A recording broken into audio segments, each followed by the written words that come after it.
All right, well, let's go ahead and get started. Today we're doing chapter 12. It's our last chapter. That's so sad. Introduction to Organic and Bio. Just a very quick overview of both of them. Next Monday, we are doing sample exam in room H253. Please remember to print the sample exam, hand in a copy, 10 points extra credit. On Wednesday, we'll meet right back in here, and we will do exam number 2. Any questions? All right, well, let's just get started then. Concept of valence. Basically, it's the number of bonds that an atom will form in its neutral ground state. Oxygen 2, nitrogen 3, boron also 3. Would love to have 4. Carbon does have 4. The 4 bonds can be single bonds, 1, 2, 3, 4. Double bonds, that's 1, 2, 3, 4. Or a triple bond, 1, 2, 3, and 4. But typically, it will be 4. For a charged species, it could be 3, but typically in the ground state, we're dealing with 4. Now, carbon is in the second period. Atomic number 6. The electron configuration. We look at our standard periodic table here. The first period will be filled with 2 electrons. In the second period, first 2 electrons will go into the 2s, and the last 2 will go into 2p orbitals. This gives us a total configuration that looks something like this. Now, just looking at the configuration, you might expect carbon to pair up these electrons and form 2 bonds, not 4. But it does form 4. It does it by the process of hybridization. Basically, energetically, it is more favorable for carbon to take one of these s electrons and promote it up to a p orbital. This gives us 4 unpaired electrons. We refer to these orbitals as sp cubed. Process sp3 hybridization. Now, sp3 hybrid will look something like this. This is methane. Methane is the simplest carbon compound. Carbon in the middle, 4 hydrogens. All of the bonds are entirely equivalent. All the angles are 109.5. The carbon is raised up off the floor just a bit. The geometry is tetrahedral. Now, this is what a tetrahedron looks like. The carbon, again, is equidistant from all corners. You know, they teach you lots of shapes and stuff in school, but they never teach tetrahedral for some reason. They're very important, very much in nature. Again, all the internal angles are 109.5. When you have a carbon compound that is nothing but sp3 hybridized carbons, that is called an alkane. Alkane is a functional group. Functional groups refers to classes of compounds that have similar structural or reactive properties. All alkanes will do the same basic chemistry. This is 3 carbons. Again, each of these are sp3 hybrids, and all of these bond angles are 109. Looks something like this in a model. Here's our carbon-carbon bonds, and here are sp3 carbons. We can also take and branch a hydrocarbon like this. A classic example would be something like this. Here we have 1, 2, 3, 4 carbons in a row, and we have a CH3 attached out here.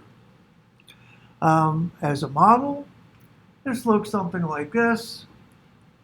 This is our parent chain because it's the longest, and this is a branch coming out of our parent chain. That's the terminology that's used. All alkanes will share a common formula. Basically, it's CnH2n plus 2. This is for the number of carbons and hydrogens. Here we have 3 carbons, so N is 3. 2 times 3 plus 2 is 8. C3H8, we'll see that this is propane. Here's our branched hydrocarbon again. 1, 2, 3, 4, 5 carbons. N is 5. H is 12. Standard formula, all alkanes will satisfy this formula. Any questions? Well, carbon can also form sp and sp squared hybrids. Sp squared, an example of this is a carbon-carbon double bond. Sp will be the triple bond. These are functional groups. Also, alkenes only have alkenes have at least one carbon-carbon double bond. Alkynes will have at least one carbon-carbon triple bond. We'll talk a little bit about these double and triple bonds in a couple minutes. Today, but alkane. First thing you want to do is identify the longest continuous chain of carbons. As we said, that's the parent. We then add A and E to show it's an alkane. We name the chain based on the number of carbons in the parent. 1 is methane, 2 is ethane, propane, butane, pentane, hexane, heptane, octane, and others. You should probably be familiar with like up to octane. It's just a simple way to count. An alkyl group. If this is methane, it's a 1 carbon unit, right? If we take the 1 hydrogen off and attach it to something else, this is a methyl group. So methane, methyl, YL suffix. Examples. OH is an alcohol. This is methyl alcohol, also methanol. This is an amino group, NH2. This is methylamine. All of the links have alkyl equivalents, methyl, ethyl, propyl, butyl, pentyl, whatever. Again, these are just things that you can attach to another chain. Organic compounds can be very, very complex. because they can branch, as we've seen here. Here's a simple branched hydrocarbon. We can form them into rings. We can form them into very complex multiple rings. We can incorporate what organic chemists refer to as heteroatoms. Heteroatoms basically means not carbon. This is glucose. We've seen glucose before, lots of oxygens in the molecule. This is morphine. Morphine is a very complex structure. There's a benzene ring up here, an OH, another nitrogen down here. Again, the structures can get very, very complex. To represent carbon compounds, we could use molecular models. We've done ball and stick in lab here. Very simple, they're little balls and sticks, that's all. If you leave the balls out, you get what's called a Dryden model. Now, I'm not sure how Mr. Dryden got his name on that just by leaving the little balls out, but he did.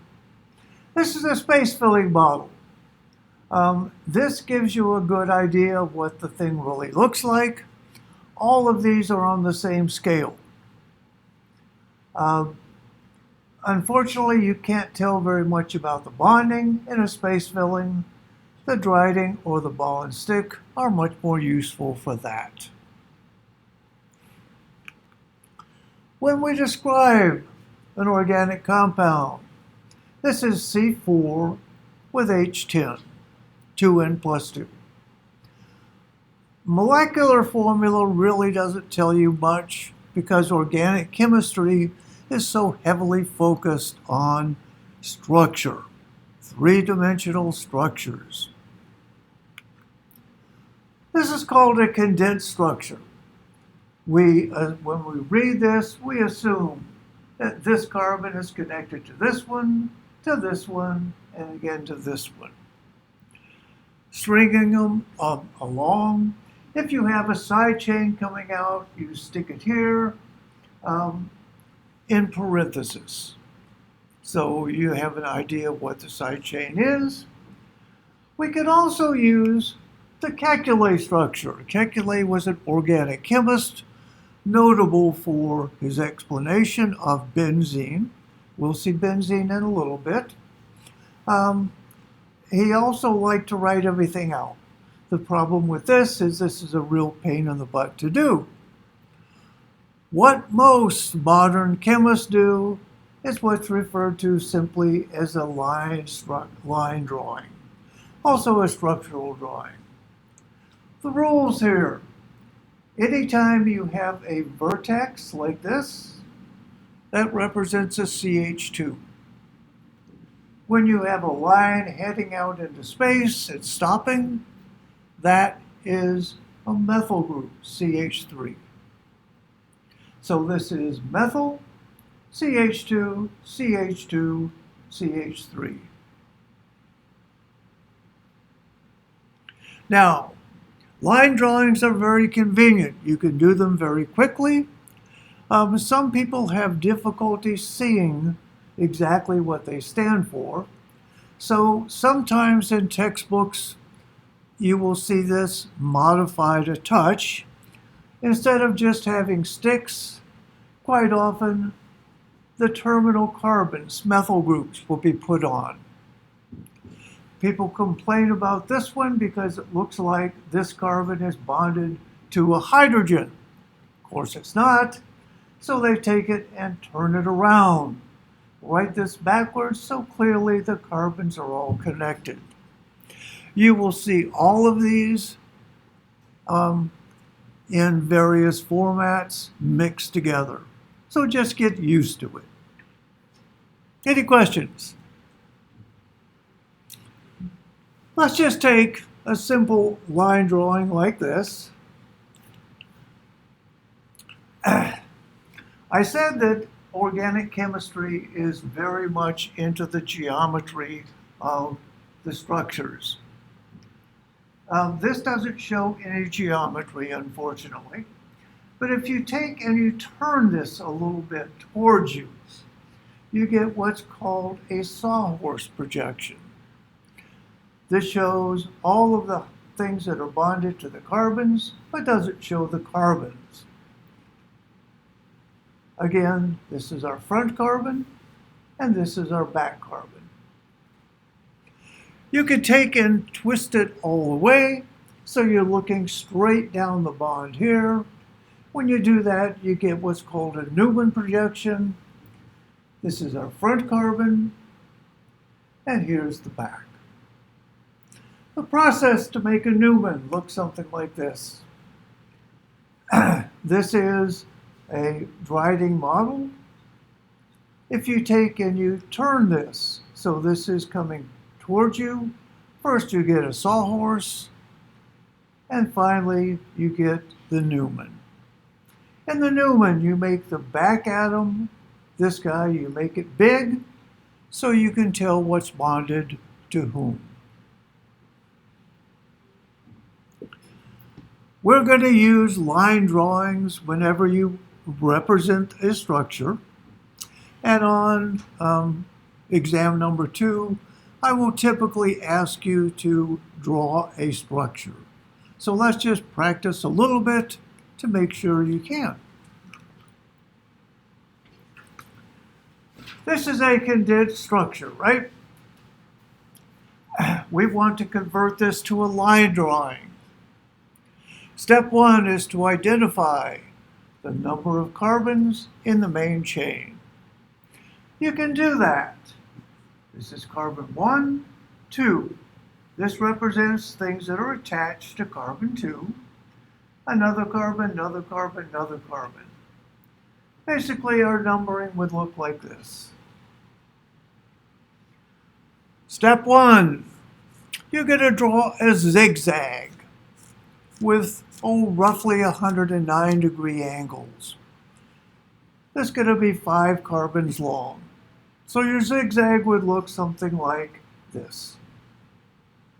1, 2, 3, 4, 5. Step 2.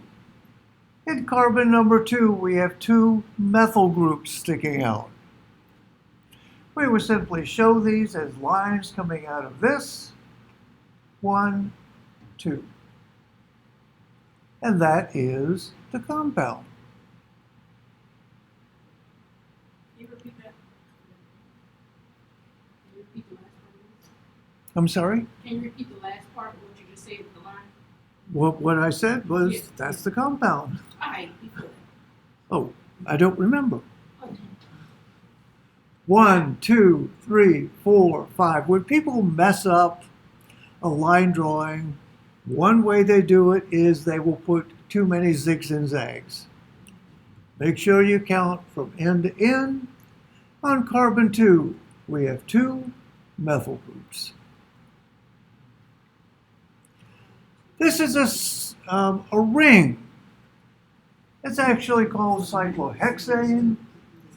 It has 1, 2, 3, 4, 5, 6 carbons in the ring.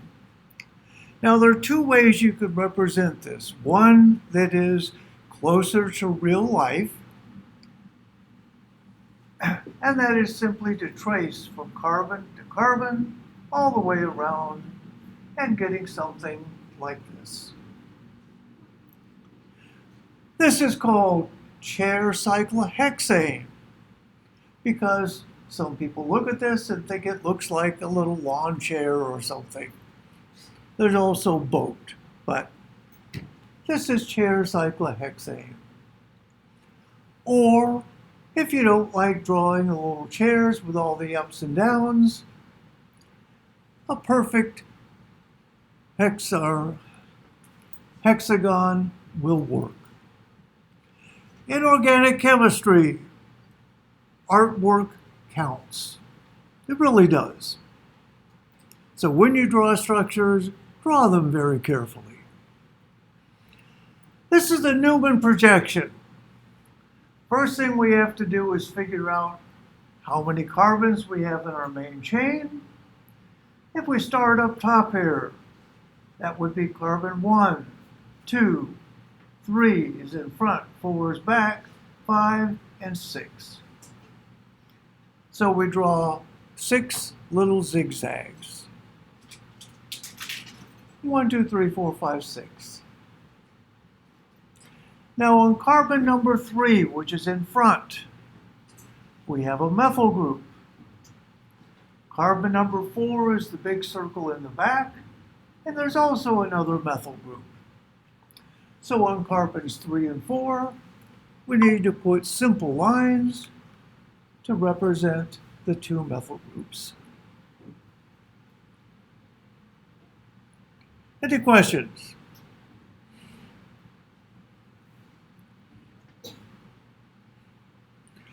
Well, carbon compounds are not static.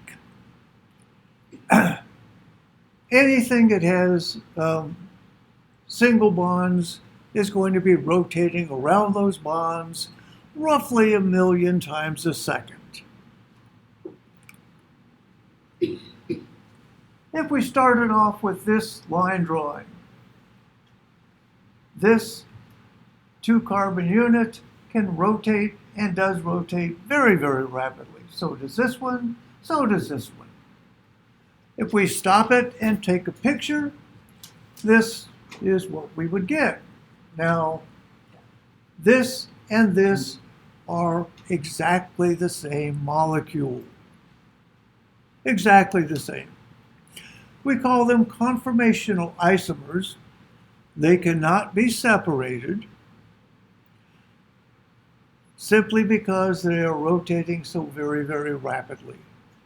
So we just draw any structure we want, and that would work.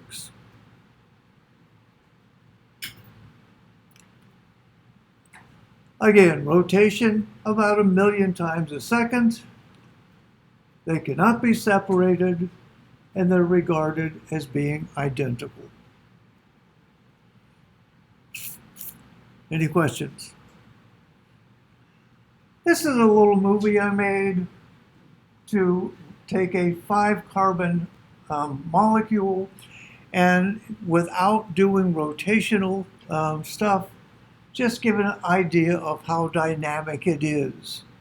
So we turn on the molecule, and again, imagine this all happening 1,000,000 times faster. Plus it's rotating and spinning. Very, very fast rotation.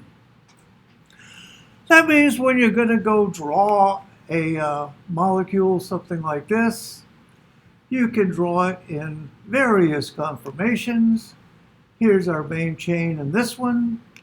Here's the main chain in that one. Here's the main chain in this one. Again, they're all the same molecule.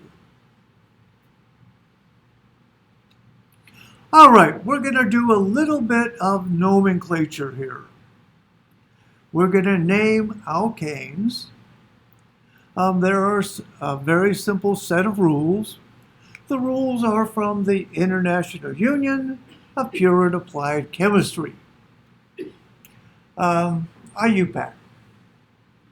The rules simply say you take your alkane, and we're going to look for the longest continuous chain of carbon atoms.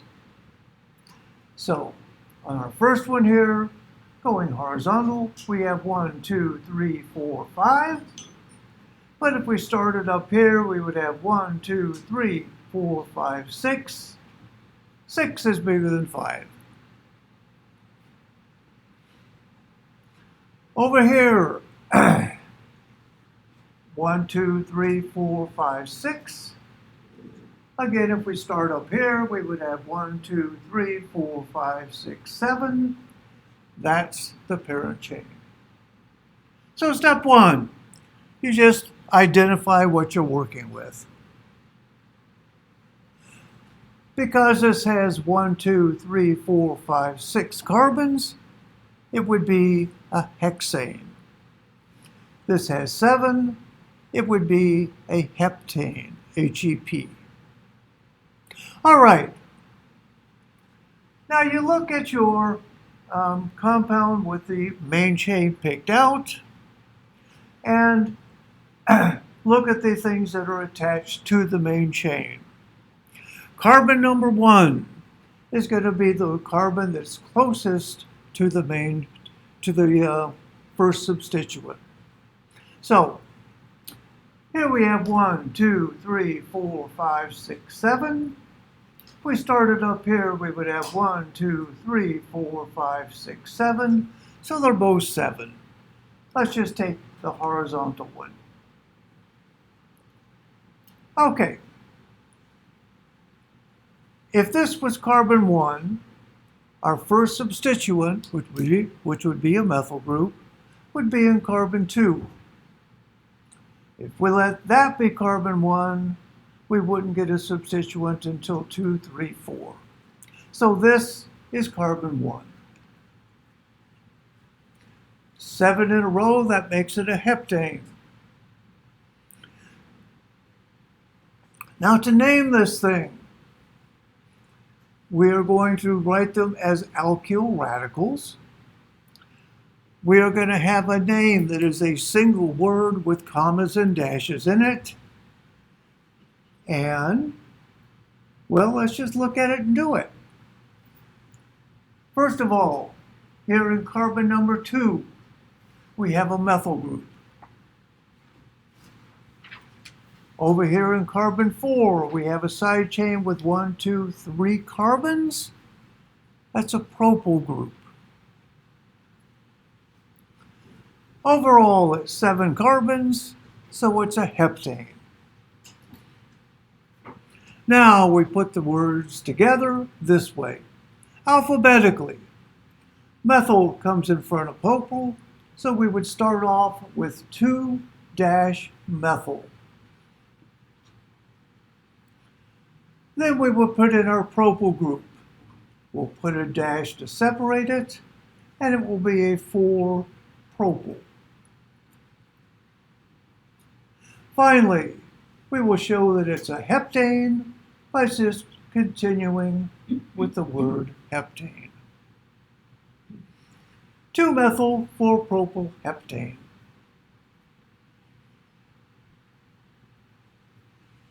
Any questions?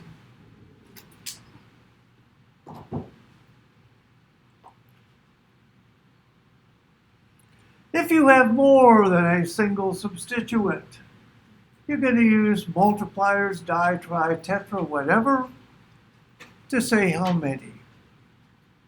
So let's take this molecule. First, we want to identify the main chain. 1, 2, 3, 4, 5, 6, 7, or 1, 2, 3, 4, 5, 6, 7, 8. I'll take 8. We let this be carbon 1 because we would have methyl groups in carbon 2. If we let this be 1, we wouldn't have a substituent until 3. So this is carbon 1. Now, carbon number 2, we have 2 methyl groups. That would be a dimethyl. Over here in carbon 6, we have a 3rd methyl. So we're actually going to call this a trimethyl. And we're going to show where they are by just doing the numbers. 2, 2, 6. Finally, here at carbon 4, we have an ethyl group. Alphabetically, ethyl is going to win. So we start off with 4 ethyl. 8 carbons, so it's an octane. So starting off with 4 ethyl, 4-ethyl. Then we do 2, 2, 6 trimethyl. Then we do simply do octane, don't we? That's all our substituents. 4-ethyl 2,2,6 trimethyl octane.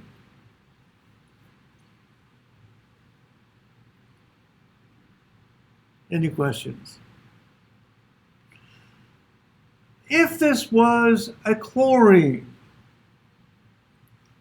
a halogen of some sort, chloro, bromo, iodo, fluoro, common substituents on alkanes. Let's go ahead and name this. Again, this is going to be our parent. Carbon 2, we're going to have 2 methyls. Carbon 4 will have an ethyl. Carbon 6 will have a chloro. And again, it's an octane. So putting them all together, alphabetically, chlorine would win. So this would be a 6-chloro. Next, we're going to do our ethyl. So that's 4-ethyl. Now we can do our dimethyl. It's a 2,2-dimethyl. And finally, it's an octane.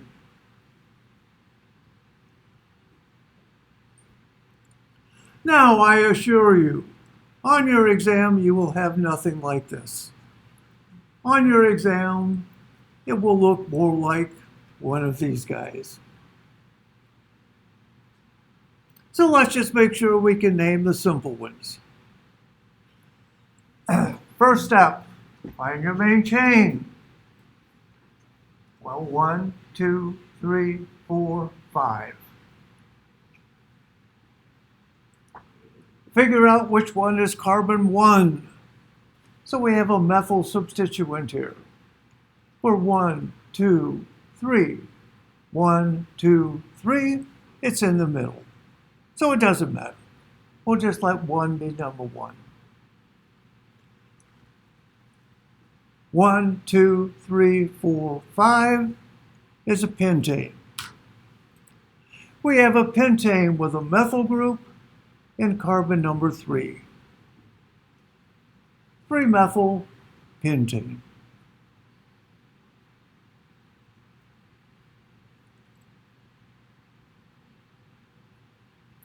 Any questions?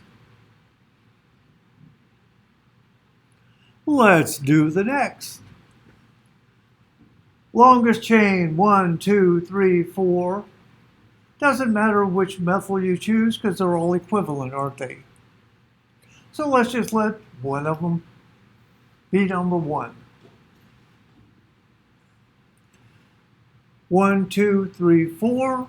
That's a butane. Our butane in carbon number 2 has 2 methyl groups.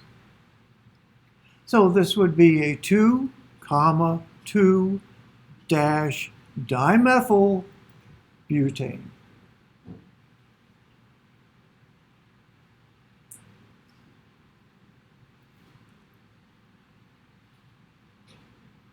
Now sometimes on exam 2, we go backwards.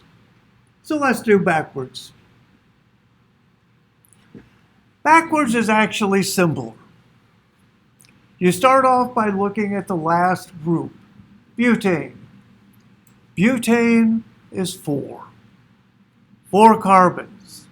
So draw a zigzag with 4 carbons on it. Up, down, up. Or down, up, down. Doesn't matter. Let one of the ends be number 1.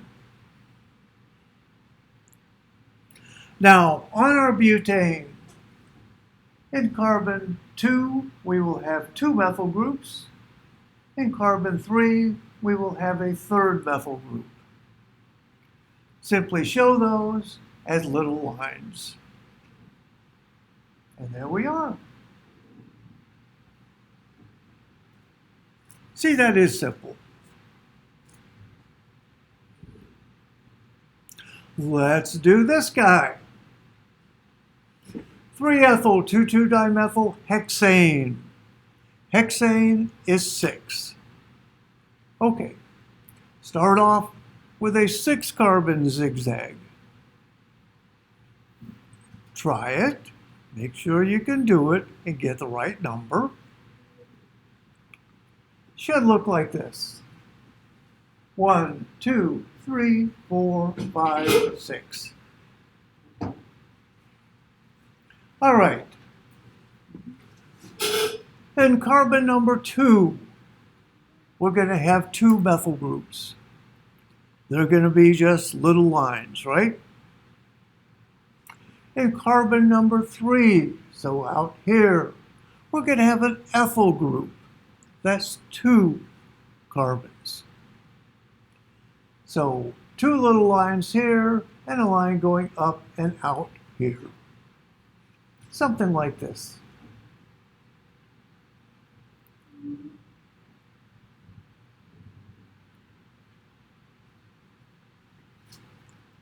How about 2, 3, 4, 5, 6, 7 hexamethyl octane?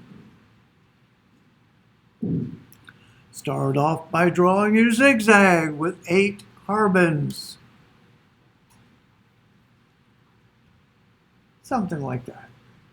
Just let one end be number 1. Doesn't matter which. All right. In carbons 2, 3, 4, 5, 6, and 7, we have methyl groups. So a little line here, here, here, here, here, and here. Should look like that. There you go.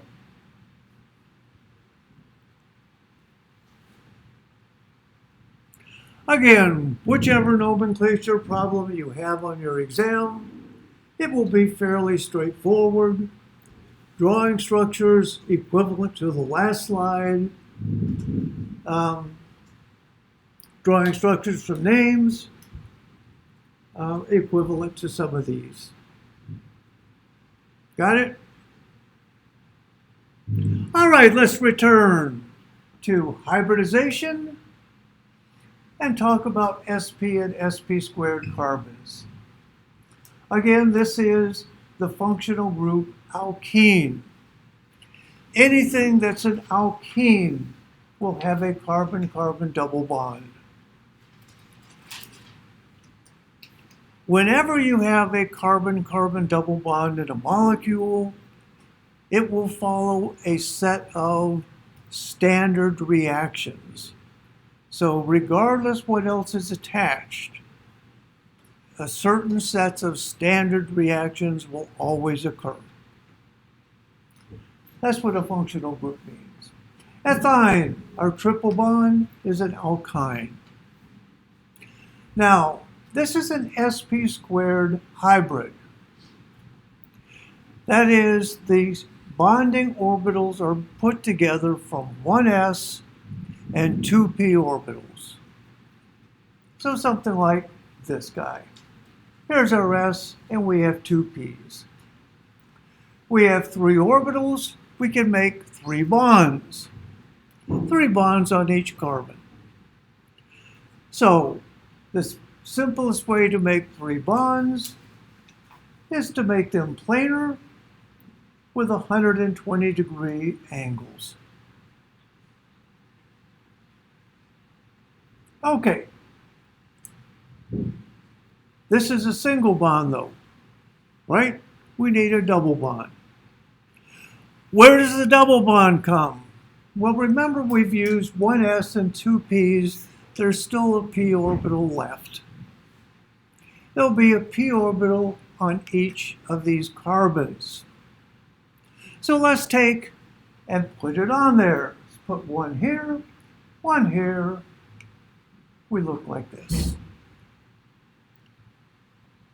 Now, one of the features of electrons and orbitals, if the orbitals are exactly aligned, the electrons will overlap and they'll share. So these actually combine top and bottom to form this. This is a molecular orbital. Kind of looks like a hot dog. If we cut it open, you can see the alkene hiding inside the hot dog, right? Okay. When we do our bonds, like this. One bond is from the S and the P2, and the second bond refers to the overlap pi orbitals. We call this a pi cloud, a pi bond, because it's derived from p orbitals.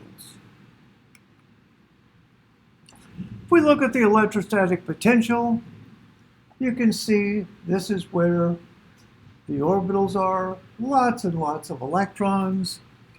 Most reactions involving carbon-carbon double bonds take place in this little region right there, because that's where the electrons are. There's one other thing that arises from this. Remember, these have to be lined up in order to overlap. If we allowed rotation around this bond, we would have structures like this. This is no overlap at all. So this is a process that's not allowed. You cannot rotate around a single bond without putting in energy, a double bond. This means we can have two classes of alkenes. Transalkene, things are on opposite sides. A cisalkene, things are on the same side. These are called stereoisomers. Again, these are both stable states unless you put energy into them.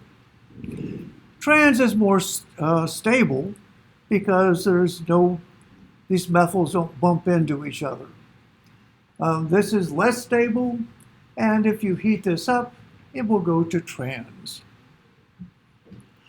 You can also do this photochemically. That is, ever heard of retinal? Well, it's in your retina, obviously. It is a cis polyalkene. Here's our cis bond. The fact that it's a cis bond means that it's high energy, and it gives it its unique conformation. If you take cis retinal and you hit it with a photon, so something like this, you can promote this to an excited state, and it isomerizes to the trans. Now you'll note, this has a different overall shape than this guy, right? The proteins in your retina bind cis retinal.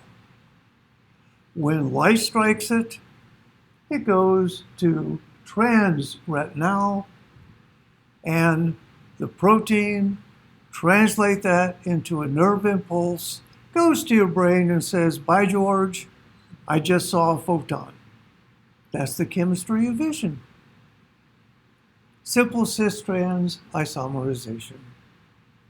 Again, when we have things that differ only about how they're arranged in space, we call these stereoisomers. Well, building an SP is just about the same. We're going to use one S and one P so we can make two bonds. When we have two bonds, we have linear geometry. We have p orbitals left over, 2 for each carbon. If we put these on, we get something like this. Once again, we have lined them up. These guys and these guys will form one set. The ones in back and front will form a second. And you get 2 of these molecular orbitals. This is 1 bond in a triple bond. That's 2, and that's 3. So we have 2 pi bonds. Electrostatic potential map shows the big belt of electrons all around the middle. from the pi bonds. So, things to remember, like these are old questions. Single bond, sp3 hybridization, double bond, sp squared, and triple bond, sp.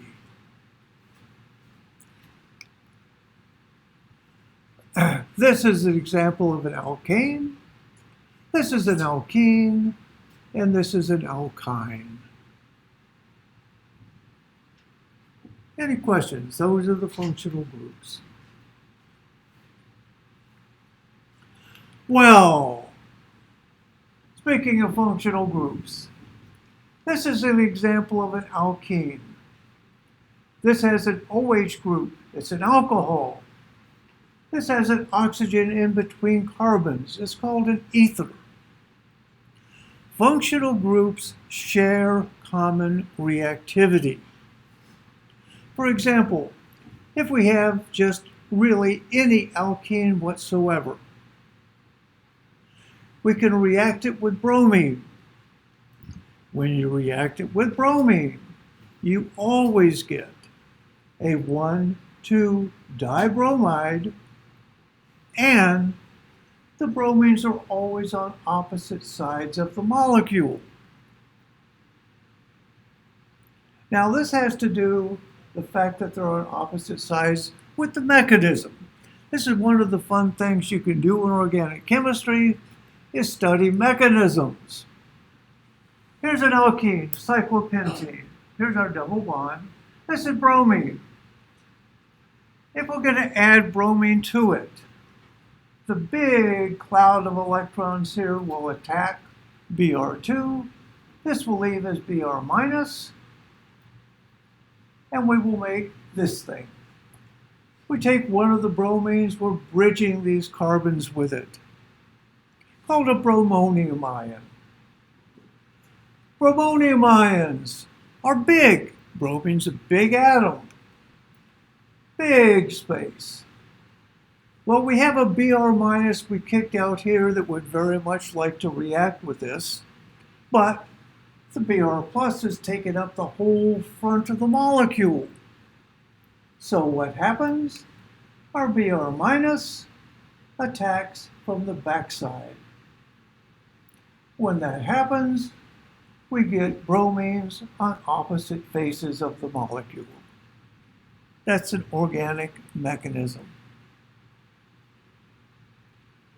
Now, one of the challenges in organic chemistry is the fact that functional groups like alkenes have many, many reactions in common. This is a diagram of one page from a book I wrote showing about a third of the functional group reactions just of a common alkene. In organic, you need to know all these, just like it's an alphabet. And there are lots of functional groups. For example, we've done alkanes, alkenes, and alkynes, single, double, and triple bonds. This is benzene. Benzene's a remarkable compound, alternating double single bonds, but not really. Every carbon in this has a p orbital sticking up and one sticking down. Since they're all in the same plane, they overlap. This is benzene. It's a beautiful molecule. Big, big cloud of electrons in the middle. We can also add a halogen, call it a halide. OH makes it an alcohol. Oxygen in between is an ether.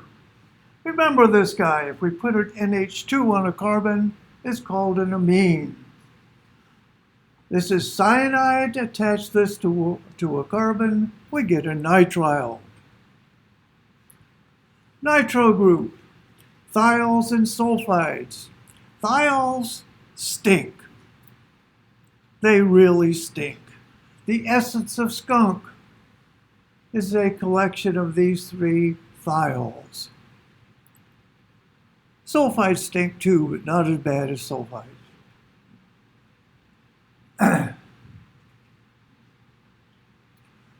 If we take a carbon and put a doubly bonded oxygen on it, that's called a carbonyl. We name those based on what's attached to either side. If we put a hydrogen on, it's an aldehyde. 2 carbons is a ketone. Remember this? This is a carboxylic acid. We've seen this before when we did acetic acid. Put an oxygen and another carbon on one side, called an ester. Put a nitrogen on, it's called an amide. Acid halide, carboxylic anhydride. Carbonyls are perhaps the most important functional group in all of chemistry and biochemistry. The reason is oxygen is very electronegative, we know that. That makes this carbon very positive because the oxygen is sucking all the electrons up. This is our electrostatic potential map.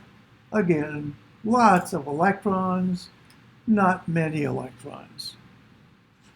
Carbonyl is infamous in organic and biochemistry because things can add to the carbonyl carbon. Things like a nucleophile. Nucleophile simply has electrons and it wants to react with something. This positive carbon is the target and it adds to it. This is the chemistry that's involved in taking amino acids and converting them to proteins. So let's just look at amino acids, make sure we know what they are. Amino acids, they get their name because they have an amino group and a carboxylic acid attached to one carbon. Typically, this also has a hydrogen. 4 things around a carbon. We did that in lab number 1, remember? This guy hanging down is called the side chain. They are unique among the 21 amino acids. These 3 are all positive, very water soluble. These are negative. They are very water soluble. These guys are polar. They're water soluble, but not as much as the charged ones. These are unusual ones. An SH, selenium. This one only has a hydrogen. This is proline. And these guys are hydrophobics. These tails are not soluble in water. When amino acids react to form a protein, they do so by taking the amino group on one and attacking the carbonyl on the other. The reaction looks something like this.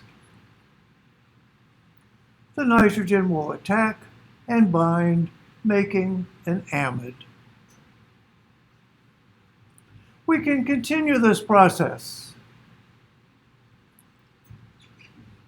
Here we have leucine bonded to glycine, to serine, to alanine. When it's short like this, we call it a peptide. If we continue the process, we get a protein.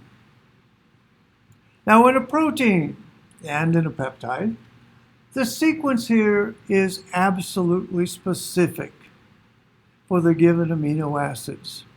That is written in the DNA of a cell. So this process continues, and we get our protein formed. All of these separate amino acids with amide linkages between them.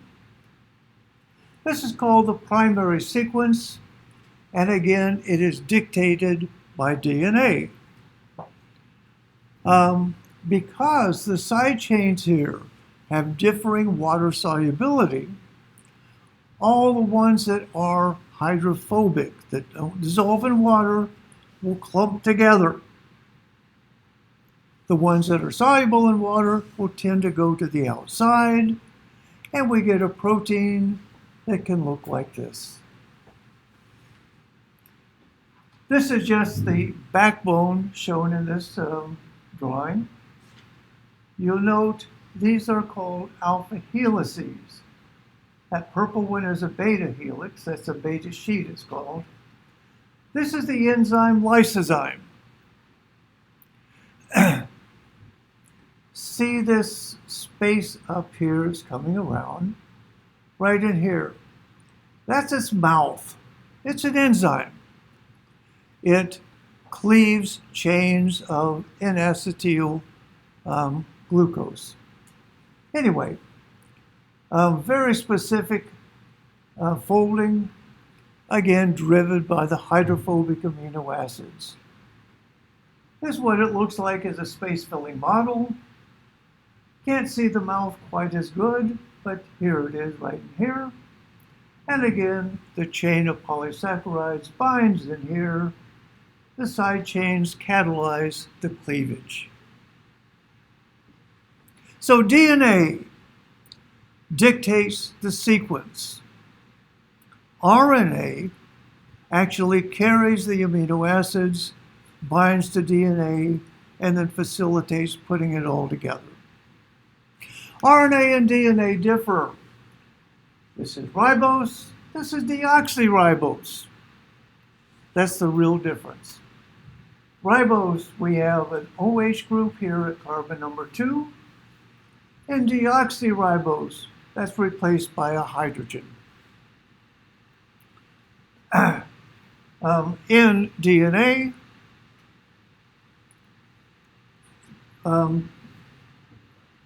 bases will be bonded to the ribose through this carbon. The bases are two types, purines and pyrimidines. These are purines, guanine, and adenine.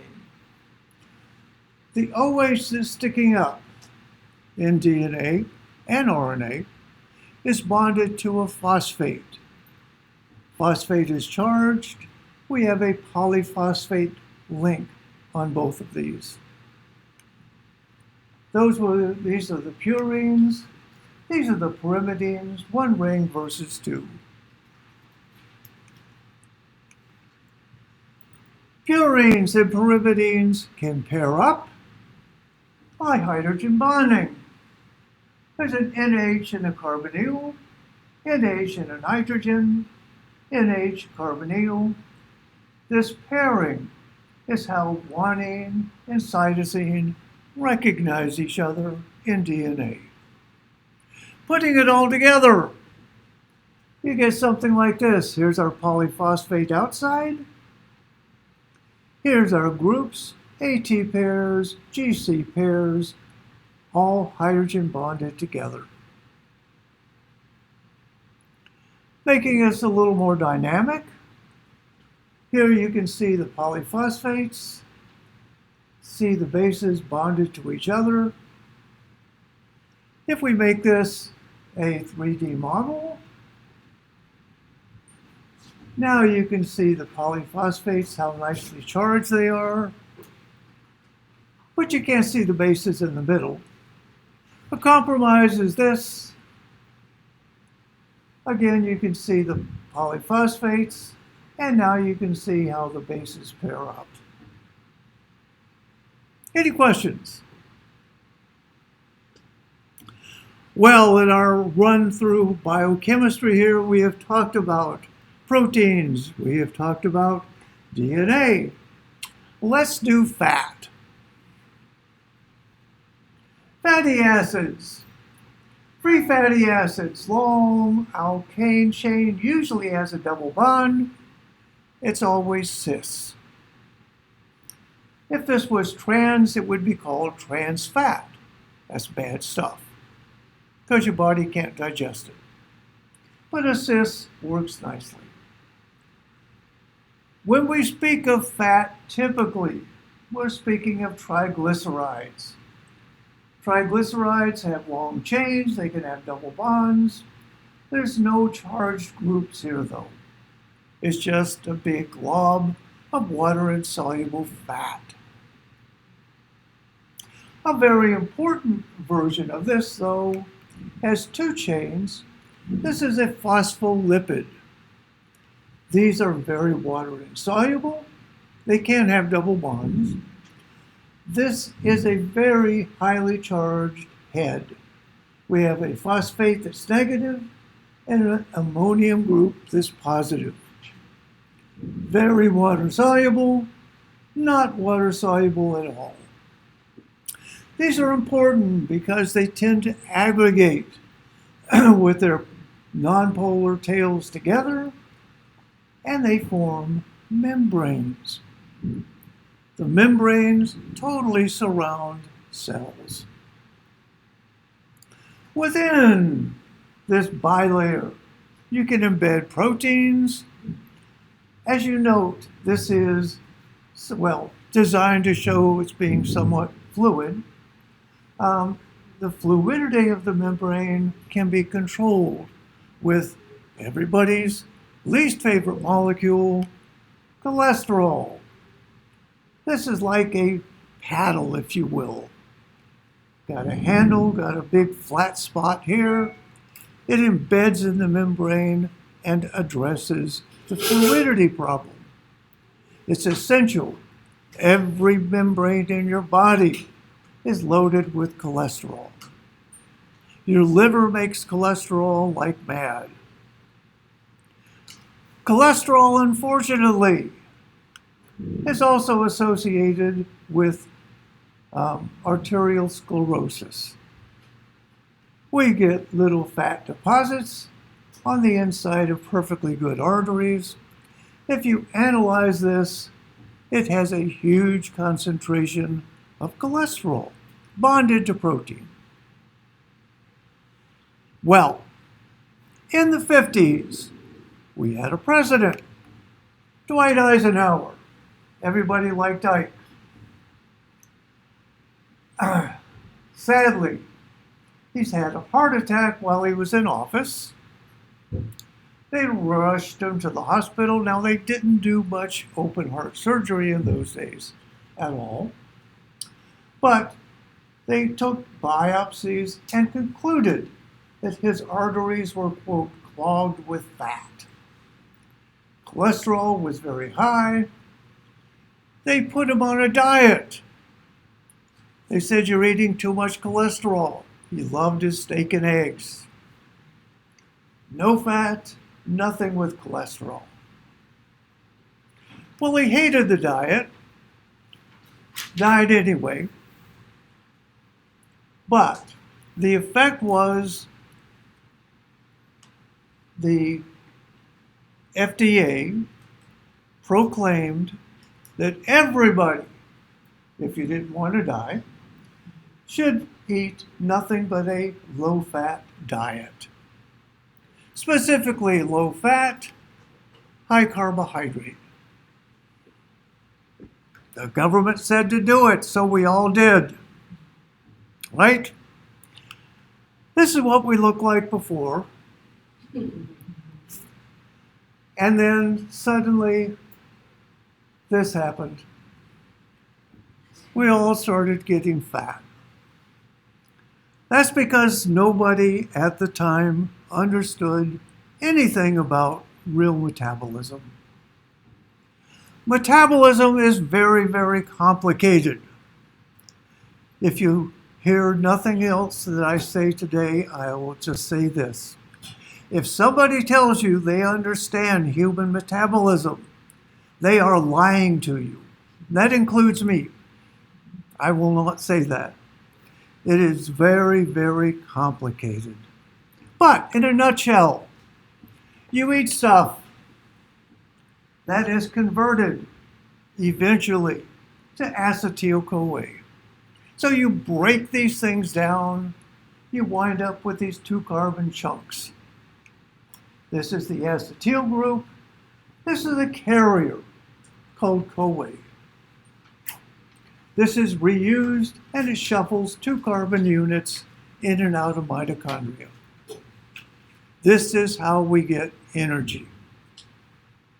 So everything you eat winds up as acetyl-CoA. But the rates of the conversion are drastically different. Sugars and carbohydrates are very fast. Starches, very fast. Fats and oils are slower. Proteins, very slow. Interestingly, alcohol, very, very rapidly metabolized. But carbons from alcohol don't wind up in acetyl-CoA. They're just excreted. So interestingly, alcohol does not make you fat, not even beer. Problem is you drink beer and then you want to eat the pizza. So, all right, so fast, slow, slowest. Let's look at a couple meals. Here we have chips and sugar water. Here we have a delicious fatty steak. You sit down and you eat this. What happens? Well, your body will take the starch in here, convert it to sugars. They're metabolized very, very fast. Much faster than the oils. The oil is roughly 60% by mass. So, you metabolize the carbohydrate. What do you do with the oil? The body's busy, so it just sits there. If you need energy later, you can use it. If not, you just get fat. Carbohydrate plus fat is a killer. It really is. Let's look at our steak. Big, juicy, fatty steak. Because protein converts to acetyl-CoA so very, very slowly, the fat is metabolized first. So you metabolize the fat, and the protein just puddles up and then eventually is metabolized. Bottom line, fat doesn't make you fat. Fat plus carbohydrate does. And it has to do with the rate of conversion to acetyl-CoA. One last thing here. Let's talk about everybody's favorite molecule to hate, cholesterol. If you talk to any dietitian, they are trained to tell you this. Eat low cholesterol foods like fish, lean protein. Never eat high cholesterol foods like our luscious steak, eggs, whatever. Unfortunately, that's a little bit wrong because cholesterol isn't the problem with clogged arteries. What happens is you take your food and you cook it. We like our food cooked. When that happens, you get the formation of a cholesterol epoxide. Used to be a double bond here, functional group reaction, now it's an epoxide. Reactive oxygen species do this in cooking. This is a reactive functional group. It reacts with LDL, and you get the LDL cholesterol complex that accumulates. But you have to oxidize it first. Foods convert cholesterol to cholesterol epoxide at different rates. Which are the fastest? Turns out fish and lean protein have the highest levels. The lowest are good red meat and eggs. So eat a good fatty steak, nice sunny side up eggs, if you want to avoid cholesterol epoxide. Any questions? Don't tell dietitians this, it would get them all upset. All right. Quiz 2 tutorials must be done before E2. Exam 2 review is in H253 on Monday. Wednesday, we're right back here in 204 for the exam. Here's our list of tutorials. Remember the deal. 350 is what you're shooting for. You must take exam 2, get an A, and no final. Good luck, guys. This is our last lecture, so we should celebrate, but it's sad.